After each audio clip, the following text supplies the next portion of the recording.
Hello दोस्तों, नमस्कार। मैं Manoj Kumar Bhaskar knowledge career academy पर आपका हार्दिक स्वागत करता हूं। दोस्तों, नॉलेज कैरियर एकेडमी पर आज Uttar Pradesh PCS GS paper fifth का सेकेंड क्वेश्चन पढ़ाया जाएगा। ये मुख्य परीक्षा पीसीएस 2023 से संबंधित है। ये पहली बार जो शामिल होगा 2023 में। तो इसके मेन स्ट्रक्चर पहले देख लेते हैं, फिर आगे डिस्कस करते हैं। क्वेश्चन देख लेते हैं। क्वेश्चन में क्या है?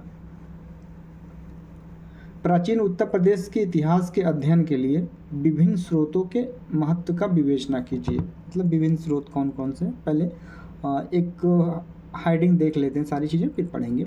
ये प्राचीन उत्तर प्रदेश के इतिहास के अध्ययन के लिए स्रोत क्या है?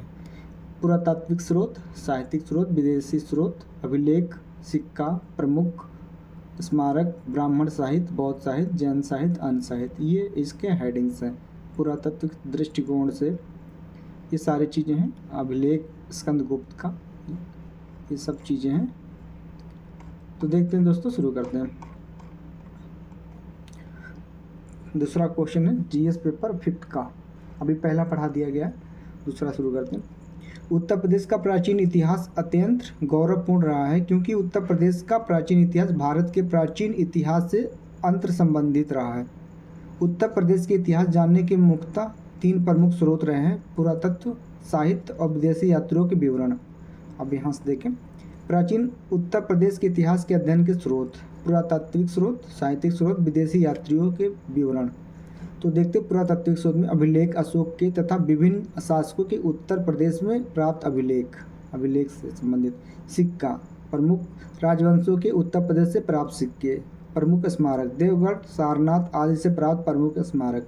साहित्यिक स्रोत में ब्राह्मण साहित्य, बौद्ध साहित्य, जैन साहित्य, अन्य साहित्य। इन सब से भारतीय इतिहास में के बारे में जानकारी, उत्तर प्रदेश के इतिहास के बारे में जानकारी मिलती है। अब देखें विदेशी यात्रियों के विवरण। चीनी यात्री हेनसांग फयान आदि के कारण विवरण। ईरानी व अरब यात्री सुलेमान आदि से विवरण। अलबरूनी सुलेमान आदि के विवरण है। अब देखते हैं आगे। पुरातात्विक स्रोत के दृष्टिकोण से उत्तर प्रदेश काफ़ी समृद्धशाली रहा है, क्योंकि प्राचीन भारत के कई प्रमुख राजवंशों के अभिलेख, सिक्के तथा स्मारक उत्तर प्रदेश से प्राप्त हुए हैं, जो शासन के दृष्टिकोण, यहाँ के लोगों के रहन सहन, व्यापार, वाणिज्य, सांस्कृतिक विकास की जानकारी देते हैं।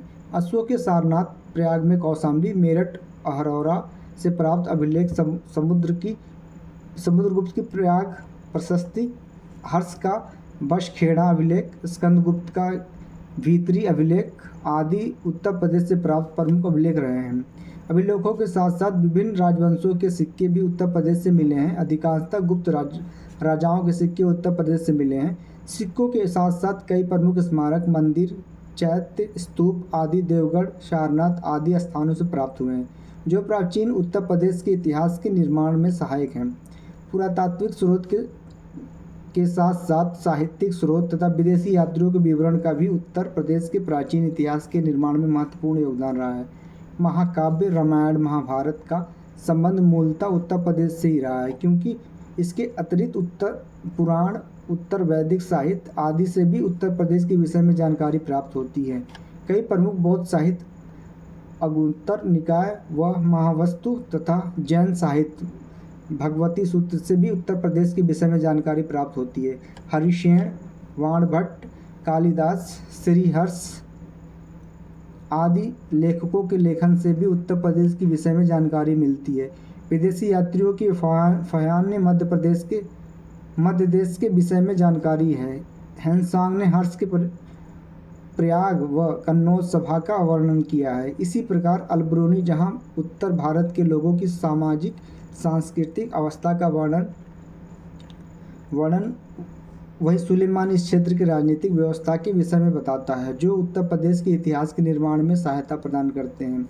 उपरोक्त विवरण के आधार पर हम यह कह सकते हैं कि उत्तर प्रदेश के इतिहास लेखन के लिए कई स्रोत उपलब्ध हैं, जिसमें अभिलेख, साहित्य, सिक्के, स्मारक, विदेशी यात्रियों का विवरण आदि प्रमुख है। यात्रा तथा यह स्रोत एक दूसरे के सहायक तथा पूरक हैं। तो दोस्तों, ये था उत्तर प्रदेश में जो इतिहास को जानने के लिए जो स्रोत हैं वो तीन हैं: पुरातात्विक स्रोत, साहित्यिक स्रोत और विदेशी यात्रिक स्रोत।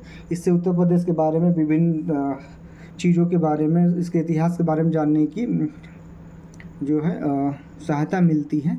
तो दोस्तों नॉलेज कैरियर एकेडमी पे सिलसिला चलता रहेगा और ये सिलसिला तब तक चलता रहेगा जब तक मेंस का पेपर ख़त्म नहीं हो जाता। वहाँ तक सारे पेपर, हर टाइप के मॉडल पेपर जो है आपको बताए जाएंगे। और इसमें बताते चलें कि कोई भी क्वेश्चन पेपर रियलिटी में बुक से ही लिया जाता है, लेकिन उसमें कुछ चीज़ें अपनी ऐड की जाती है समसामयिक से संबंधित।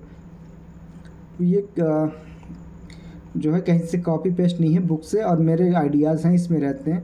और इसे ऐसे बनाया जाता है कि कोई भी चीज़ नया ऐड करने पे ऐसा लगे कि एक क्वेश्चन पेपर है, आंसर इसका नवीन हो गया है, मतलब करंट से रिलेट हो गया है।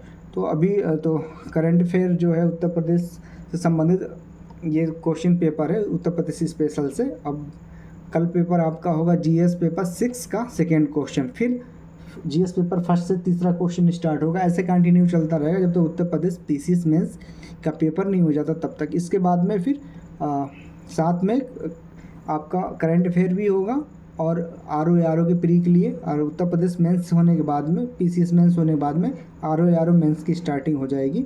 वो भी ऐसे चलती रहेगी जब तक मेंस पूरा नहीं हो जाता। और हर टॉपिक से पढ़ाया जाएगा जो जो सेगमेंट आता है उत्तर प्रदेश पीसीएस मेंस में और आरओ मेंस में। आपको अगर कंटेंट अच्छा लगे तो लाइक, सब्सक्राइब और शेयर ज़रूर करें, क्योंकि अगर ज़रूरतमंद तक पहुंचेगा तो उससे फ़ायदा उठा सकते हैं। और भी बता दें चलो कि उत्तर प्रदेश पीसीएससी काफ़ी का पैटर्न यही होता है, थोड़ा 19-20 हो सकता है, क्योंकि मैंने जब मेंस दिया था तो मैंने बहुत हल्के में दिया था, फिर भी मेरे 48% नंबर थे जीएस में। तो ज़ाहिर सी बात है कि उस समय मुझे इतनी जानकारी भी नहीं थी, आज की जिस हिसाब से मैंने क्वेश्चन लिखा हूँ ऐसे ही कोई जानकारी नहीं थी, और फिर भी मेरे 48% नंबर थे जीएस में। तो कहीं ना कहीं आज मैं करंट से रिलेट करके लिख रहा हूँ, तो वो 48 की जगह 49 और 50% भी जा सकते हैं या उससे ज़्यादा भी जा सकते हैं।